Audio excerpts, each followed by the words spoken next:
Mheshimiwa Profesa Makame Mnyambarawa, Waziri wa Uchukuzi, waheshimiwa mawaziri na manaibu mawaziri mliopo nasi, ndugu mwenyekiti wa TRC, ndugu yetu Jafar Machano, Mheshimiwa Mkuu wa Mkoa wa Kigoma Balozi Simon Siro, pamoja na wakuu wa mikoa jirani mliopo nasi, mwenyekiti wa Chama cha Mapinduzi mkoa wa Kigoma na uongozi wote wa Chama cha Mapinduzi na vyama vingine vya siasa mlioko pamoja nasi hapa. Tambue pia uwepo wa mheshimiwa wenyeviti wa kamati za Bunge za miundombinu, lakini pamoja na wajumbe wa kamati hizo na waheshimiwa wajumbe wa mkoa wa Bunge wa mkoa huu wa Kigoma wakiongozwa na mbunge mwenyeji Baba Levo, waheshimiwa makatibu wakuu na naibu makatibu wakuu mliopo mkiongozwa na Profesa Godius Walter Kayarara, katibu mkuu Wizara ya Uchukuzi, ndugu wakuu wa vyombo vya ulinzi na usalama Tanzania, waheshimiwa wakuu wa wilaya, mheshimiwa balozi wa China, pamoja na waheshimiwa mabalozi na wawakilishi wa taasisi za kimataifa mliopo nasi hapa, wenye viti wa bodi za taasisi mbalimbali za serikali mliopo nasi,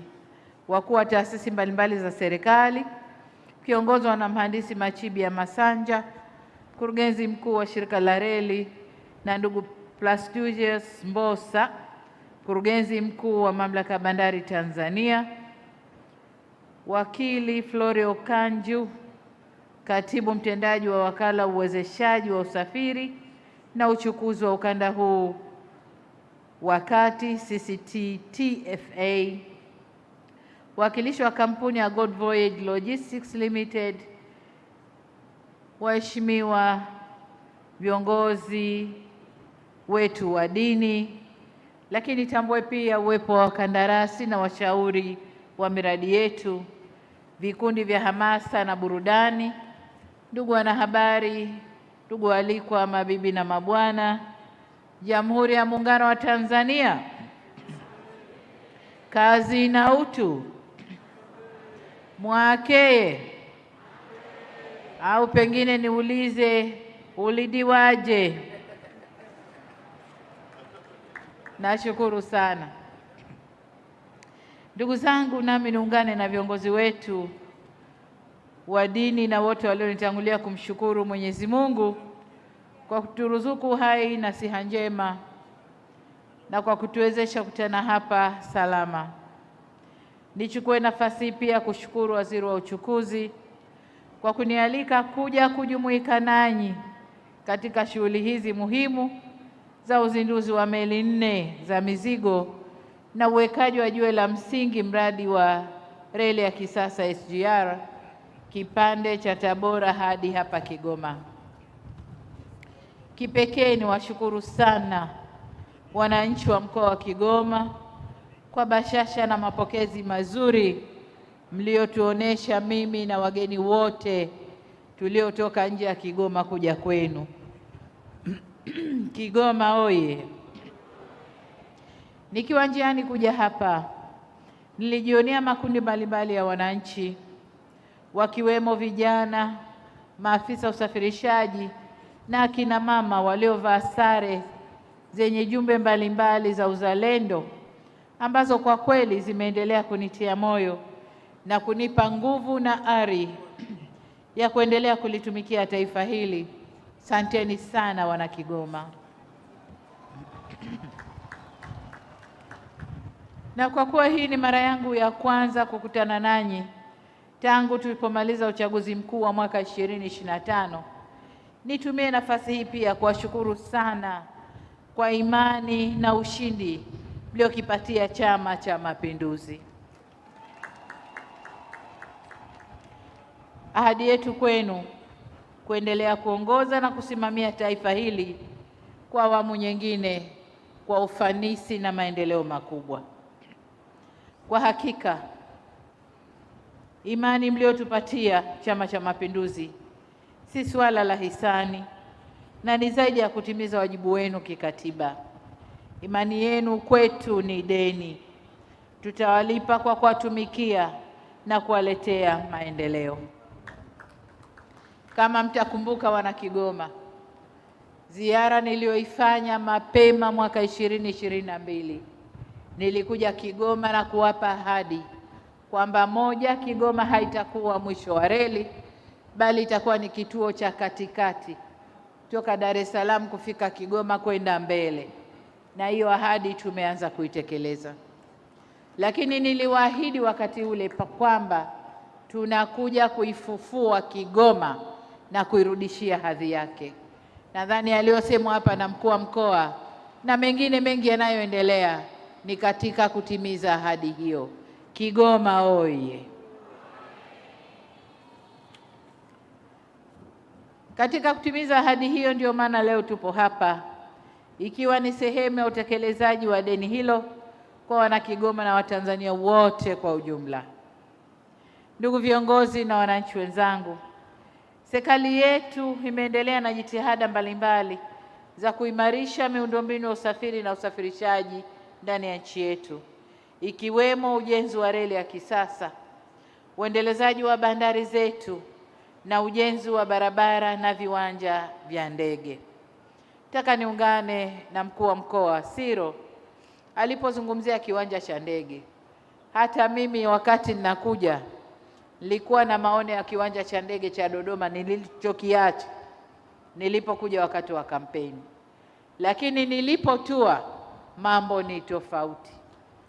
Kiwanja kinajengwa kwa kasi na kitakapokamilika kitakuwa kiwanja cha kisasa, lakini hata runway iko smooth, laini, na tumetua vizuri sana. Kwa hiyo niwapongeze wana Kigoma.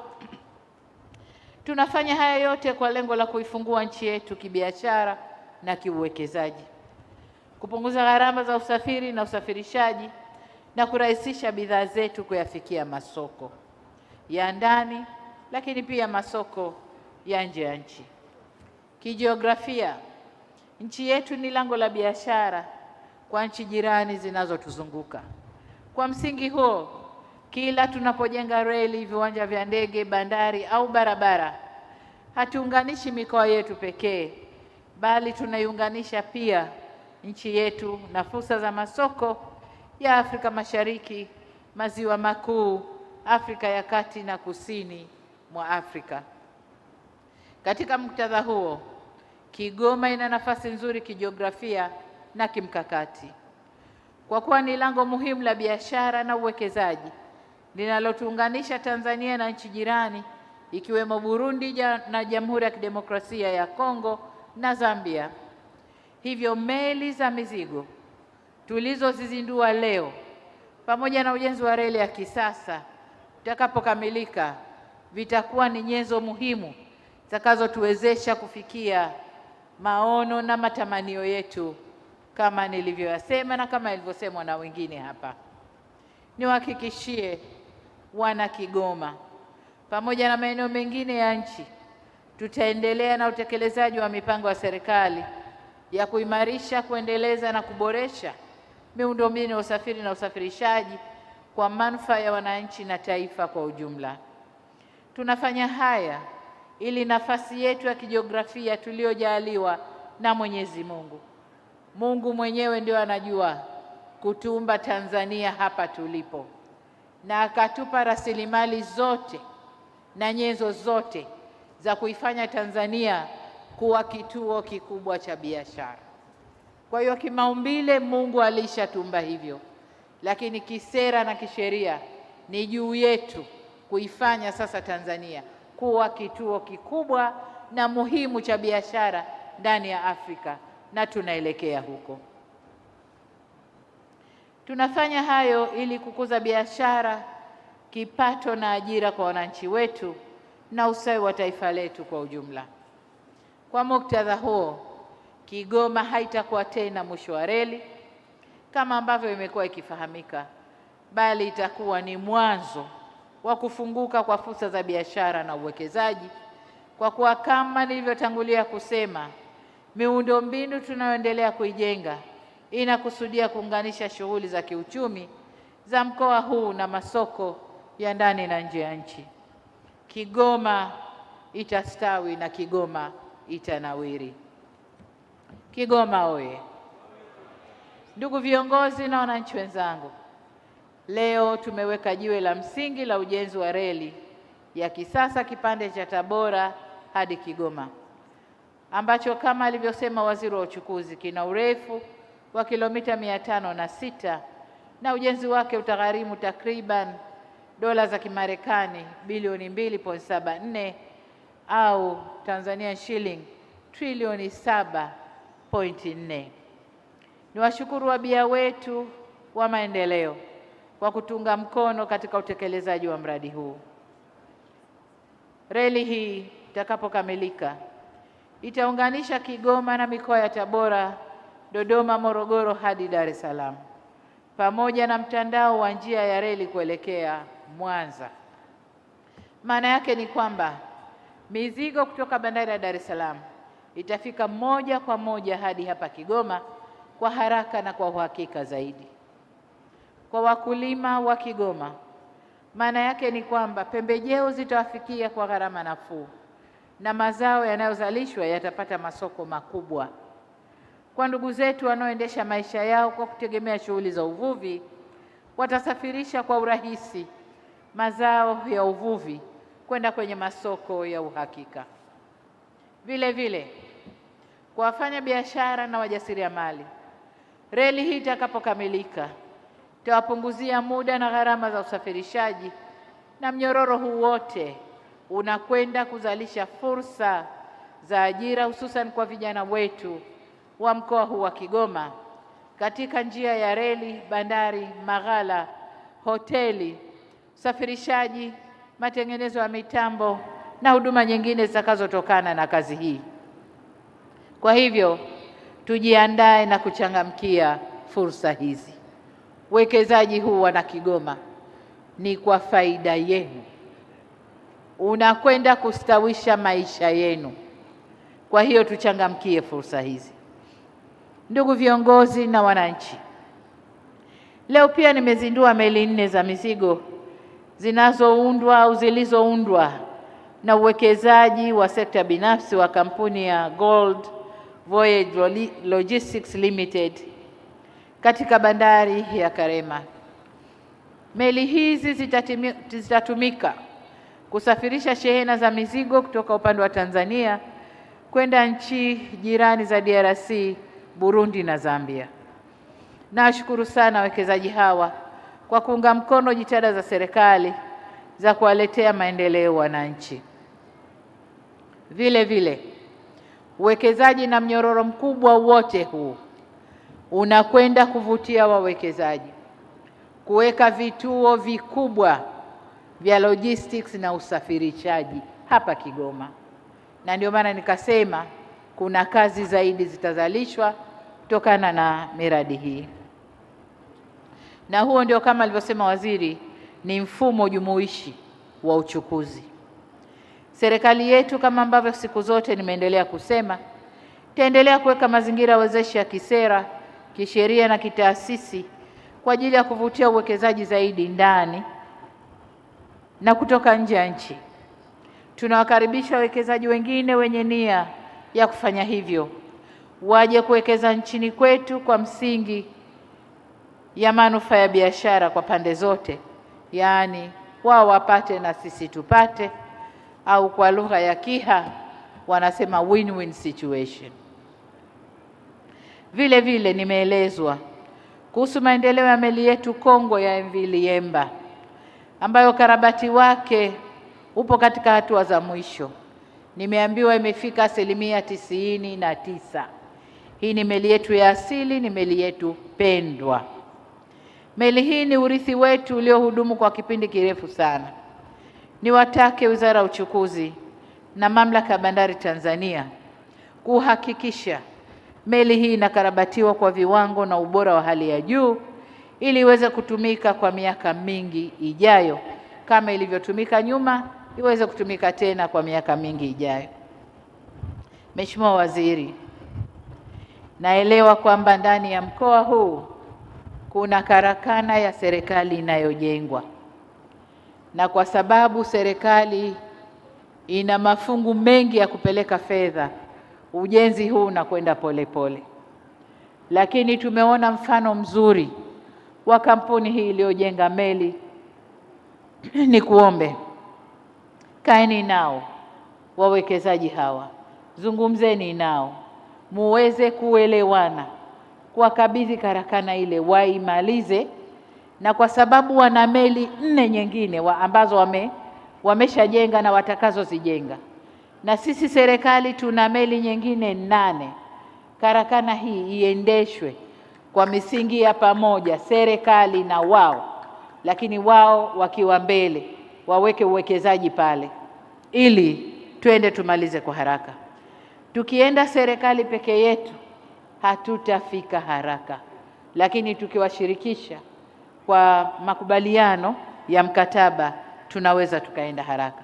Kwa niombe sana karakana ile, zungumzeni, imalizwe, itumike. Ni karakana kubwa ambayo inaweza kubeba meli ya aina yoyote, kutengeneza na kufanya matengenezo au matunzo ya meli ya aina yoyote. Kwa hiyo naomba mzungumze na wawekezaji hawa. Wawekezaji mliowapa wanakwenda polepole, wanakwenda polepole kwa sababu ya ufinyu wa fedha serikalini, lakini hata wenyewe hawana uwezo huo. Sababu mwekezaji mwenye uwezo, serikali ikisita yeye anaendelea, sio yule ambaye serikali imesita na yeye anasitisha kazi. Hapana, naomba hili limalizeni. Ndugu viongozi na wananchi wenzangu, napoelekea kuhitimisha hotuba yangu, nipende kusisitiza suala la amani, usalama na maendeleo ya nchi yetu. Uwekezaji huu unagharimu fedha nyingi sana, zimetajwa hapa. Upande wa reli peke yake ni trilioni 7 karibu na nusu, mbali miradi mingine ya meli, bandari. Nimekwenda kuona bandari, nimeona maboresho makubwa yanayofanywa kwenye bandari ya Kigoma. Kwa hiyo uwekezaji wote huu ni fedha nyingi. Hivyo basi sote tuna wajibu wa kikatiba na kizalendo wa kulinda miundombinu hii, reli, barabara na bandari zetu. Hujuma yoyote dhidi ya miundombinu hii si hasara kwa serikali peke yake, bali ni kwa kila Mtanzania, kila anayelipa kodi na nchi kwa ujumla. Lakini sio tu kwa sisi tuliopo, hata kizazi kijacho, kwa sababu fedha yote tunayoiweka, mkenda mkiharibu, kupata tena fedha ya aina hiyo kurudisha mradi ule ule itachukua miaka mingi sana, na hivyo kufifisha maendeleo ya kizazi kijacho. Kwa niwaombe sana wananchi wa Kigoma wote kuwa na itikadi ya usalama kwanza, alafu maendeleo yetu. Bila usalama hakuna maendeleo. Kusingekuwa salama leo tusingeweka majiwe ya msingi hapa. Wana Kigoma msingefurika kwa wingi hapa, kila mtu angekuwa amejifungia na kuogopa kutoka. Niwaombe sana wana Kigoma, tuchunge usalama wa mkoa wetu. Katika hili navielekeza pia vyombo vya ulinzi na usalama kwa kushirikiana na Wizara ya Uchukuzi na wadau wengine muhimu kuweka mikakati madhubuti na shirikishi ya ulinzi wa miundombinu hiyo ambayo tunaijenga. Ndugu zangu, swala la amani na usalama nchi yetu ni kipaumbele cha kwanza na hatupaswi kulipuuza hata kidogo. Niwatake tulinde tunu hizi, tusikubali kushawishiwa au kutumika na watu wasiotakia mema nchi yetu, wawe ni wa ndani au kutoka nje ya nchi. Tukivuruga amani na usalama wa nchi yetu, maendeleo haya tunayoyataka hayatashamiri na hayatakuwa na maana. Mifano mingi tunayo. Nchi jirani hapo zinaagiza kila kitu kutoka nje kwa sababu hawana fursa, hawana wasaa wa kutulia na kuzalisha ndani kwao. hata kilimo tu kidogo, hawana wasaa na fursa ya kwenda kulima na kuvuna mazao yao wakajitegemea. Kwa hiyo amani na usalama ni maendeleo, na maendeleo ni amani na usalama. Sote tuwe macho na tuepuke wasaliti na maadui wa nchi yetu. Ndugu viongozi na wananchi, nirejee tena shukrani zangu kwa wananchi wa Kigoma kwa mapokezi mazuri na kujitokeza kwa wingi katika shughuli hii. Lakini zaidi ya hayo, Mheshimiwa Mkuu wa Mkoa alikuwa ananinong'oneza kwamba kuna zawadi zimeandaliwa kwa ajili yangu na ujumbe wangu. Kwa hiyo tunawashukuru sana wana Kigoma kwa zawadi hizo. Zaidi ni kushukuru Waziri wa Uchukuzi kwa kunipa fursa hii iliyoniwezesha kukutana leo na ndugu zangu wa Kigoma. Shukrani za dhati